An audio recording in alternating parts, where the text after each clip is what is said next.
Students, this is the third chapter, physics, gravity.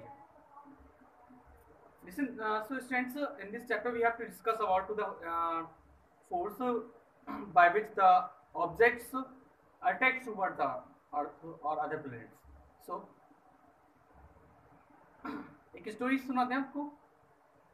क्या हुआ, एक बार आइजैक जो न्यूटन थे ना, वो बैठे बैठे स्टडी कर रहे थे। आइजैक न्यूटन बहुत ब्रिलियंट साइंटिस्ट कह सकते हैं इसके बारे में, कि बहुत ज़्यादा टैलेंट था उनके अंदर।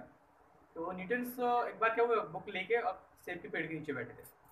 तो अचानक की बात, सेब ऊपर से गिर पड़ा उनके सर पे। फटाफट उन्होंने देखा ऊपर तरफ, अरे क्या चीज गिरा, फटाफट एकदम फटाफट अचानक की तरफ उन्होंने देखा, अरे साइड में तो क्या एप्पल गिरा। और अगर आप लोग होते तो क्या करते? अरे आप लोग छोड़ो, मैं ही होता तो मैं क्या करता, सबसे पहले वो एप्पल को खा लेता। उसके बाद वो सारे काम करता जो सारे काम करने थे मेरे को, यानी मेरे को लर्न करना तो लर्न करूंगा, और या फिर मेरे को कैलकुलेशन जो भी करनी है फटाफट वो मैं करता रहूँगा। लेकिन अगर एक टैलेंटेड स्टूडेंट्स के होने के नाते मेरे को ये करना नहीं चाहिए, या कहने का मतलब अगर मैं डिस्कवरी कर रहा हूँ, किसी चीज़ में रिसर्च करने की कोशिश कर रहा हूँ, या फिर वट यानी कि कुछ न्यू डिस्कवर करने चाह रहा हूँ, तो मुझे कुछ ना कुछ न्यू डिफरेंट करना चाहिए। सो आइजैक न्यूटन जो है, वो स्टडी करते करते उन्होंने देखा फटाफट ये कैसे गिरा, ऊपर से गिरा तो नीचे क्यों गिरा, ऊपर भी तो उड़ सकता था। तो जब हमारी चीज ऊपर से नीचे ही आ रही है, आ ही क्यों रही नीचे, नीचे क्यों आ रही है, ऊपर क्यों नहीं आ रही है? उन्होंने क्या हुआ, फिर उस अचानक की बात उन्होंने सेब हटा के रख दिया।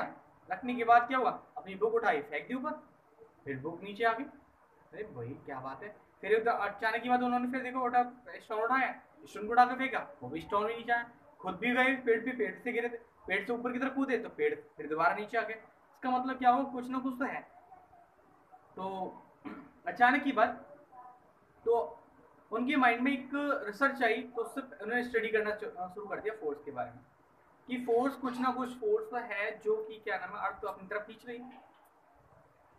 तभी हम इससे पहले चैप्टर के बारे में पढ़ चुके थे फोर्स के बारे में। फोर्स के टाइप्स होते हैं, कॉन्टैक्ट और नॉन कॉन्टैक्ट फोर्स होती है। जो फोर्स जिसकी बॉडी के द्वारा, अटैचमेंट के द्वारा फोर्स होता है उसे कॉन्टैक्ट फोर्स कहते हैं। Non contact force the force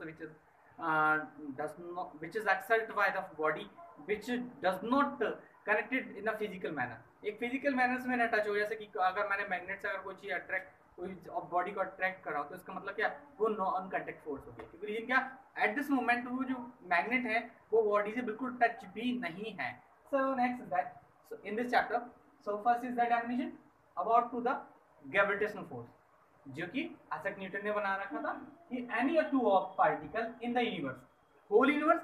अब यूनिवर्स में तो हम भी आते हैं और अर्थ भी आती है भाई, अर्थ और हम अलग नहीं है, हम अर्थ पर हैं और अर्थ यूनिवर्स में।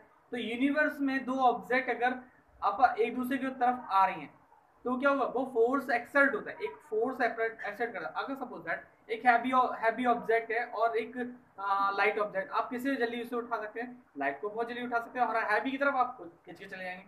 अगर सपोज दैट कोई दो व्यक्ति है, एक हैवी पर्सन है और एक क्या नाम है, वीक पर्सन है, नॉर्मल, तो उस पर्सन ने अगर कोई फोर्स अगर आप लाइट पर्सन पे अगर अप्लाइड कर दिया, तो क्या हुआ, लाइट पर्सन फटाफट गिर जाएगा। इसका मतलब क्या हुआ, कोई ना कोई फोर्स तो अप्लाई करता है, जिसके द्वारा जो सेब था या स्टोन था या आइजैक न्यूटन खुद अर्थ पर आके गिरे थे बार बार, क्यों, रीजन क्या है?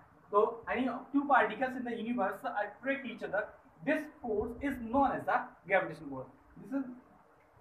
This is your definition about to the gravitational force, the force present in the two particles by which they attract towards it is known as the gravitational force, and this force exerts in a whole universe, so that's why it is called a gravitational force। And the force by which the body attracts to other particles towards it is known as the gravity। So next what you so next question is that, कभी कभी आपने देखा होगा कि कुछ लोग क्या करते हैं कि एक स्टोन बांधा धागे में, और छोटे छोटे बच्चे देखा होगा आपने, वो घुमाते रहते हैं। वरना अगर वो देखने को नहीं मिले कोई बात नहीं, लेकिन क्या होता है, गांव में जो लोग खेती बाड़ी करते हैं, तो किसान क्या करता है, किसान एक लकड़ी, सॉरी धागे की यानी रस्सी की बना के एक गोकुल कहते हैं, यानी क्या कहते हैं, वटावर, मेरे को ध्यान नहीं आ रहा, उसमें थ्रेड में क्या हुआ, स्टोन बांधता और इस तरीके से घुमाता और जहाँ कहा होता है वही इधर मारता है। तो ये क्या है, वो उनकी क्या होता है कि क्या नाम है, एक स्टोन अगर थ्रेड में बांध दिया जाए और राउंड करा जाए, तो राउंड करने के बाद वो क्या, स्टोन भाग तो क्यों नहीं है, सर्कुलर पाथ में क्यों मोशन कर रहा है, क्यों रीजन क्या है। और एट दिस मूवमेंट क्या होता है, जब सर्कुलर पाथ में कोई ऑब्जेक्ट मूवमेंट करता है तो एक वो फोर्स क्या आता है सेंटर की तरफ, सेंटर की तरफ फोर्स करता है। और सेकंड थिंग है ना, वो सर्कुलर पाथ में मूव करता है तो एट दिस मूवमेंट जो मोशन होता है वो एक्सेलरेशन प्रोड्यूस करने लगता है। क्यों, हर बार उसकी वेलोसिटी चेंज होती है, यहाँ वेलोसिटी कुछ अलग होगी, यहाँ वेलोसिटी कुछ अलग होगी, यहाँ वेलोसिटी कुछ अलग होगी। क्योंकि रीजन क्या है, यहाँ के बाद स्पीड हाई होने के बाद एकदम फटाफट रोकने लगता है, फिर इस पे आ जाती है, उसके बाद हर बार राउंड फिगर में क्या एक्सेलरेशन प्रोड्यूस होता है। So the force that cause acceleration and keep the stones moving along the circular path is acting toward the center। यानी सेंटर पे एक फोर्स लग रही है, सेंटर की तरफ भाग रही हो, वो क्या कहलाती है, सेंट्रीपिटल फोर्स कहलाती है। क्या कहलाती है, सेंट्रीपिटल फोर्स। सो स्टूडेंट्स आपके लिए अब ये दो टॉपिक ही हैं, बट आगे नेक्स्ट जो मॉर्निंग होगा उसके दो टॉपिक और दे जाएंगे।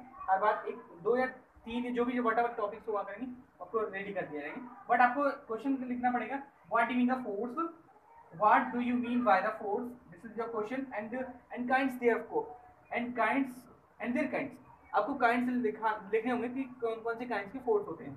Second, what do you mean by the acceleration with their SI unit, with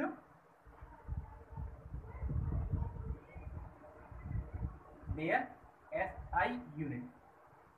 आप यूनिट निकालेंगे एक्सेलरेशन का, कि एक्सेलरेशन का यूनिट क्या हो गया। सो स्टूडेंट्स आपके ये लास्ट ये वीडियो है, और नेक्स्ट वीडियो अगर 8:30 पर आपको फिर दोबारा से मिल जाएंगे, टॉपिक बाई टॉपिक्स आपको क्लियर कराए जाएंगे। Second thing is that like and subscribe my channel. Okay bye.